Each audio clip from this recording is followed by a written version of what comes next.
ಪದವಿ ಪೂರ್ವ ಶಿಕ್ಷಣ ಇಲಾಖೆ, ಜಿಲ್ಲಾ ಪ್ರಾಚಾರ್ಯರ ಸಂಘ ಹಾಗೂ ಶ್ರೀದೇವಿ ತಾಂತ್ರಿಕ ಮಹಾವಿದ್ಯಾಲಯ ಸಹಯೋಗದಲ್ಲಿ ತುಮಕೂರು ನಗರದ ಸಿರಾಗೇಟ್ನ ಶ್ರೀದೇವಿ ಇಂಜಿನಿಯರಿಂಗ್ ಕಾಲೇಜಿನ ಸಭಾಂಗಣದಲ್ಲಿ ಪ್ರತಿಭಾ ಪುರಸ್ಕಾರ ಹಾಗೂ ನಿವೃತ್ತ ಪ್ರಾಚಾರ್ಯರಿಗೆ ಸನ್ಮಾನ ಕಾರ್ಯಕ್ರಮವನ್ನು ಆಯೋಜಿಸಲಾಯಿತು.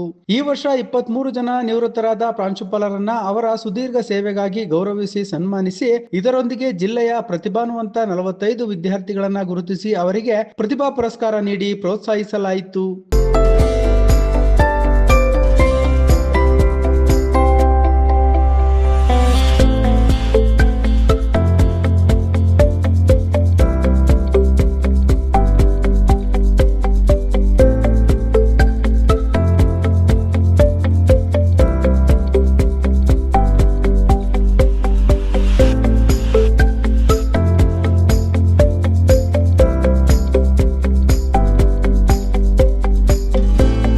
ಇನ್ನು ಇದೇ ಸಂದರ್ಭದಲ್ಲಿ ಕಾರ್ಯಕ್ರಮವನ್ನು ಉದ್ಘಾಟಿಸಿ ಮಾತನಾಡಿದ ವಿಧಾನ ಪರಿಷತ್ ಸದಸ್ಯ ಡಿಟಿ ಶ್ರೀನಿವಾಸ್, ವಿದ್ಯಾರ್ಥಿಗಳು ತಮ್ಮ ಕುಟುಂಬದ ಹಿನ್ನೆಲೆ ಹಾಗೂ ತಂದೆ ತಾಯಿಯ ಆಶಯಗಳನ್ನ ಸದಾ ನೆನಪಿಸಿಕೊಳ್ಳಬೇಕು. ಹೆತ್ತವರ ಕಷ್ಟ ಹಾಗೂ ಕನಸುಗಳನ್ನ ನೆನಸಾಗಿಸಿ ತಮ್ಮ ಭವಿಷ್ಯವನ್ನ ಉಜ್ವಲಗೊಳಿಸಿಕೊಳ್ಳಬೇಕು ಎಂದು ಕರೆ ನೀಡಿದರು. ನಿಮ್ಮ ತಂದೆ ತಾಯಿಗಳು ಜೊತೆ ನಿಮ್ಮ ಕುಟುಂಬದ ವಾತಾವರಣ, ಕುಟುಂಬದ ಹಿನ್ನೆಲೆನ ಆಗಿಂದಾಗೆ ನೆನಪು ಮಾಡಿಕೊಳ್ಳಿ ಅಂತೇಳಿ ನಿಮ್ಗೆ ಮನವರಿಕೆ ಮಾಡಲಿಕ್ಕೆ ಇಚ್ಛೆ ಪಡ್ತೀನಿ.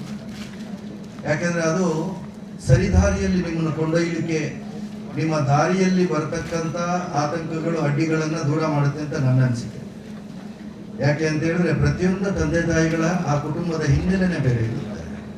ರೈತ ಕುಟುಂಬ ಇರ್ತಾರೆ, ಜೊತೆಯಲ್ಲಿ ಕೂಲಿ ಕಾರ್ಮಿಕರ ಕುಟುಂಬ ಇರ್ತಾರೆ, ಆಟೋ ಡ್ರೈವರ್ ಕುಟುಂಬ ಇರ್ತಾರೆ, ಎಲ್ಲೋ ಸಣ್ಣ ಬಿಸ್ನೆಸ್ ಮಾಡ್ಕೊಂಡಿರೋರು ಇರ್ತಾರೆ, ಪೆಟ್ಟಿ ಶಾಪ್ ಇಟ್ಕೊಂಡಿರೋರು ಇರ್ತಾರೆ. ಈ ಥರ ಕುಟುಂಬದಲ್ಲಿ ಅಂತ ಹೇಳಿದ್ರೆ ತಂದೆ ತಾಯಿಗಳು ಅವ್ರಿಗೆ ಯಾವ ಥರ ಅಂತ ಹೇಳಿದ್ರೆ ಮಗು ಹುಟ್ಟಿದ ತಕ್ಷಣ ಬರೀ ಕಾನ್ವೆಂಟ್ ಚಿಂತೆ ಇರುತ್ತೆ ಹೊರತು ನನ್ನ ಹಿನ್ನೆಲೆ ಏನು, ನಾನು ದುಡಿತಾ ಇರೋದು ಕಾನ್ವೆಂಟ್ಸಲ್ಲಿ ಓದ್ಸೋಕೆ ಆಗುತ್ತಾ ಇಲ್ಲ ಅಂತ ಯಾವತ್ತೂ ಯೋಚನೆ ಮಾಡಲ್ಲ. ಯಾಕಂದ್ರೆ ಬರೀ ಆಗ ಅವ್ರ ವಯಸ್ಸು, ನೀವು ಹುಟ್ಟುವಂಥ ಸಂದರ್ಭಕ್ಕೆ ಖಂಡಿತ ಅವ್ರ ವಯಸ್ಸು ಒಂದು 30, 27 ತಂದೆಗೆ 30 ಆದರೆ ತಾಯಿಗೆ 27 ಇರುತ್ತೆ. ಆ ಸಂದರ್ಭದಲ್ಲಿ ಏನಂತ ಹೇಳಿದ್ರೆ ಬರೀ ಕನಸು, ನನ್ನ ಮಕ್ಕಳ ಭವಿಷ್ಯವನ್ನು ರೂಪಿಸ್ಕೊಳ್ಳಬೇಕು, ಈ ಸಮಾಜದಲ್ಲಿ ನನ್ನ ಮಕ್ಕಳು ಅತ್ಯುನ್ನತ ಸ್ಥಾನಕ್ಕೆ ಹೋಗ್ಬೇಕು, ನಾನು ಪಟ್ಟಂತ ಕಷ್ಟಗಳು ನನ್ನ ಮಕ್ಕಳು ಪಡಬಾರ್ದು ಅನ್ನೋದು ಅಷ್ಟೇ ಅವ್ರ ಚಿಂತೆ ಆಗಿರುತ್ತೆ. ಅವ್ರು ಯಾವತ್ತೂ ಅವ್ರು ತಿಂದಿದಾರ ಅಂತ ನಿಮ್ಗೆ ಹೇಳಿರ್ಲಿಕ್ಕಿಲ್ಲ.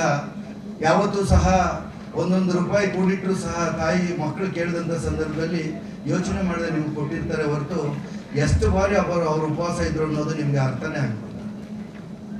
ಯಾಕೆ ವಿಚಾರ ನಾನು ಹೇಳ್ತೀನಿ ಅಂತ ಹೇಳಿದ್ರೆ, ನಿಮ್ಮ ವಯಸ್ಸಿದೆಯಲ್ಲ, ಈ ವಯಸ್ಸು, ಈ ವೇದಿಕೆಯಲ್ಲಿ ಕೂತಿರೋರು, ಮುಂಭಾಗದಲ್ಲಿ ಇರತಕ್ಕಂಥ ಹಿರಿಯರು ಎಲ್ರಿಗೂ ಸೇರಿ ಆ ವಯಸ್ಸು ನಮ್ಮ ಊಹೆಗೆ ನಿಲುಕದಂಥ ವಯಸ್ಸು. ಯಾರು 16 18 ಇರುತ್ತಲ್ಲ, ಮೋಸ್ಟ್ ಡೇಂಜರಸ್ ಏಜ್ ನಮ್ಗೆಲ್ಲರೂ.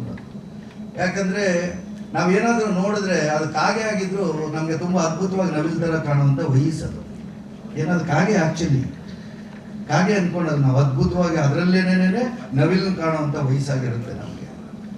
ಆ ನಿಟ್ಟಿನಲ್ಲಿ ಯಾರಾದ್ರೂ ನಿಮ್ಮನ್ನು ಪ್ರೈಸ್ ಮಾಡಿದ್ರೆ ಹೇಳ್ಬಿಟ್ರೆ ನೀವು ಮಿರರ್ ಮುಂದೆ ನಿಂತ್ಕೊಳ್ಳುವಂತ ವಯಸ್ಸು.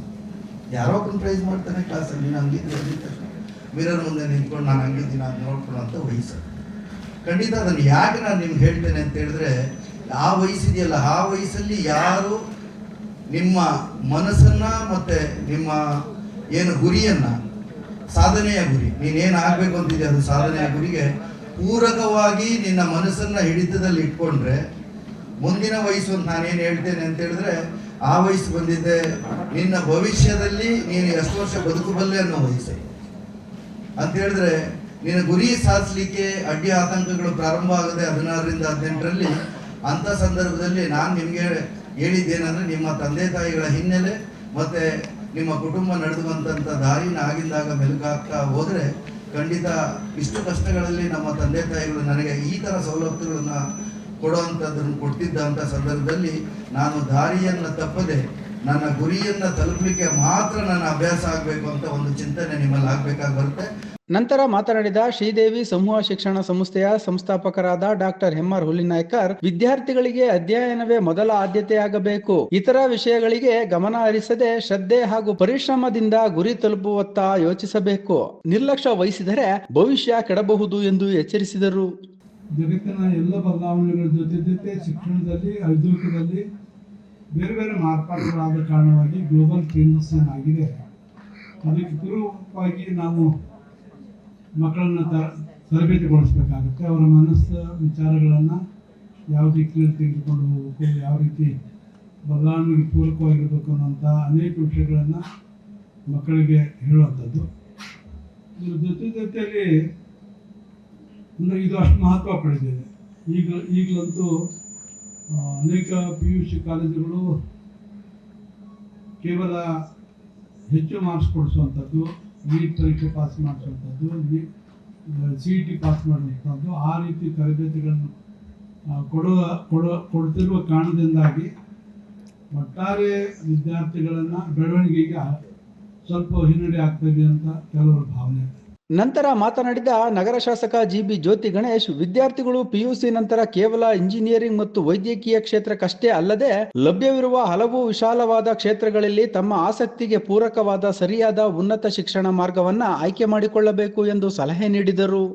ಕಾಪಾಡಬೇಕು ಕೂಡ ನಾವು ಯಾವಾಗಲೂ ಸದಾ ಕಾಲ ನಿಮ್ಮ ಟೀಚರ್ಸ್ ಜೊತೆ ಇರ್ತೀವಿ. ವಿಶೇಷವಾಗಿ PU ಕಾಲೇಜ್ ಟೀಚರ್ಸ್ ಜೊತೆ ನಾವು ಕೂಡ ಇರ್ತೀವಿ. ಏನೇ ನಿಮ್ಗೆ ಸಂಬಂಧಪಟ್ಟಂತ ಇಶ್ಯೂಸ್ ಬಂದಾಗ ಕೂಡ ನಾವು ನಿಮ್ಮ ಜೊತೆ ಕೈ ಜೋಡಿಸ್ತೀವಿ ಅಂತ ನಾನು ನಿಮ್ಮಿಂದ ಎಲೆಕ್ಟ್ ಆಗಿರುವಂತ ಜನಪ್ರತಿನಿಧಿಯಾಗಿ ನಿಮ್ಮ ಪರವಾಗಿ ವಕಾಲತ್ತನ್ನ ಈ ಸಂದರ್ಭದಲ್ಲಿ ವಹಿಸಿಕೊಂಡು ವಿಶೇಷವಾಗಿ ಸ್ಟೂಡೆಂಟ್ಸ್ಗೂ ನ್ಯಾಯ ಕೊಡಬೇಕಾಗ್ತದೆ. ಈ ಸಂದರ್ಭದಲ್ಲಿ ಏನು PUC ಇದೆ ಟರ್ನಿಂಗ್ ಪಾಯಿಂಟ್. ನಾನು ಹೇಳಿದಾಗೆ 25-30 ವರ್ಷದಿಂದ ಬರೀ ಇಂಜಿನಿಯರಿಂಗ್ ಮೆಡಿಕಲ್ ಬಿಟ್ಟರೆ ಏನೇನು ಯೋಚನೆ ಮಾಡ್ತಿಲ್ಲ. ಆದರೆ ಇವತ್ತು ವಿಶೇಷವಾಗಿರುವಂಥ ವಿಶಾಲವಾಗಿರುವಂಥ ಆಪರ್ಚುನಿಟೀಸ್, ಕೆರಿಯರ್ ಆಪರ್ಚುನಿಟೀಸ್ ಇದೆ. ಆದ್ರಿಂದ PUC-ನಲ್ಲಿ ಮುಂಚೆ 70% 60% ರಿಸಲ್ಟ್ ಅಂದ್ರೆ ಅದು ದೊಡ್ಡದಿತ್ತು. ಈಗ ಅದನ್ನು ಡೈಲ್ಯೂಟ್ ಆಗೋಗ್ತಿದೆ ಸರ್, ಒಂದಿನಾಯ್ತು ಸರ್.